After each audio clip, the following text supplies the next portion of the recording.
Vous avez la parole. Oui, direction les casernes de pompiers aujourd'hui.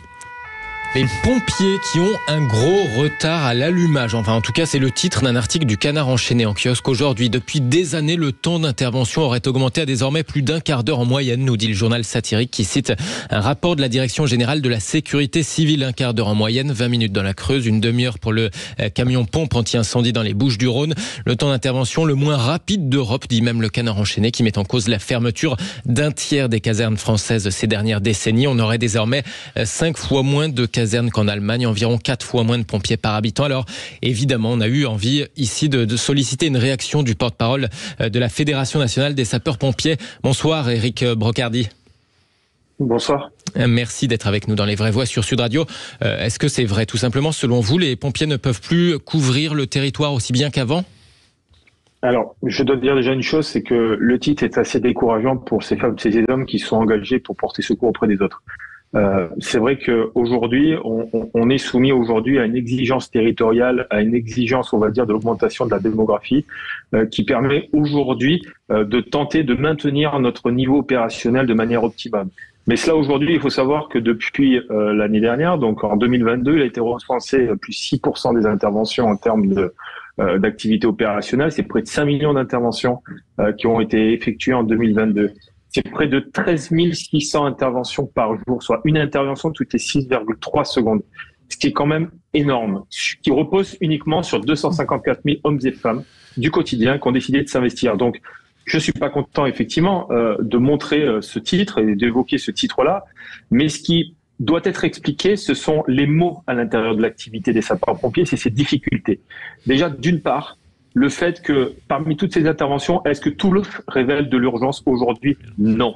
Pourquoi ? Parce qu'aujourd'hui, nous sommes des supplétifs de ce qu'on appelle la chaîne de secours médical ou la chaîne d'assistance aux personnes qui ont des malaises, qui ont besoin à un moment donné que le service public soit aux côtés d'eux. Quand je dis service public, j'englobe tout le monde parce que c'est l'ensemble de la chaîne des secours bleu, blanc ou rouge qui est aujourd'hui en souffrance par rapport à cela. Et ce maillage territorial, comme vous l'évoquez, par rapport à cette situation-là, évidemment, même si on peut s'orgueillir d'avoir 6100 casernes de secours à travers la France, ce n'est pas suffisant parce que la démographie, elle a changé. Et on le sait depuis le Covid, notamment avec une répartition de la population qui s'est faite de manière beaucoup plus étendue sur l'ensemble du territoire national. Donc oui, et Cécile Dominibus y a participé, nous avons besoin aujourd'hui d'une vraie campagne de communication pour continuer à engager du sapeur-pompier professionnel comme volontaire. Un petit mot peut-être de vous en tant que maire, François. Moi je suis très très étonné de l'article, parce que j'ai été maire pendant 20 ans et sincèrement les pompiers font un travail exceptionnel. Et le problème, ils sont appelés maintenant pour tout et n'importe quoi. Parfois, ils se mettent en danger. Enfin, ils se font taper dessus, crier dessus, on leur tire des pierres. Enfin, c'est surréaliste. Bon, et ils font ce qu'on appelait avant de la police secours. C'est-à-dire que dès que quelqu'un a un bobo, ils appellent les pompiers. Dès qu'on s'engueule avec sa compagne ou son copain, on appelle les pompiers. Enfin, et ils interviennent tout le temps. Ils sont exceptionnels.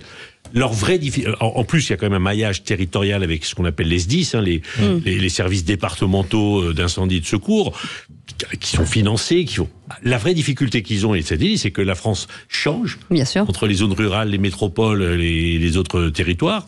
Et deuxièmement, il y a un problème de recruter des sapeurs-pompiers volontaires. Même s'ils font un travail exceptionnel, on les prend très jeunes. Donc oui, il faut qu'ils parfois réinventent un peu leur manière de recruter. Mais sincèrement, s'il y a bien un métier qu'on doit saluer, c'est celui-là. Absolument. Et moi, je vous incite à vous engager. Vous savez qu'il y a encore une campagne de recrutement. Allez voir dans les casernes et faites le test. Et peut-être que vous pourriez embrasser ce métier. Merci beaucoup, Éric Brocardi. Et on soutient nos pompiers. Le signe d'une fracture fondamentale dans la société, c'est le premier jour où des pompiers ont été attaqués. Absolument. Ouais.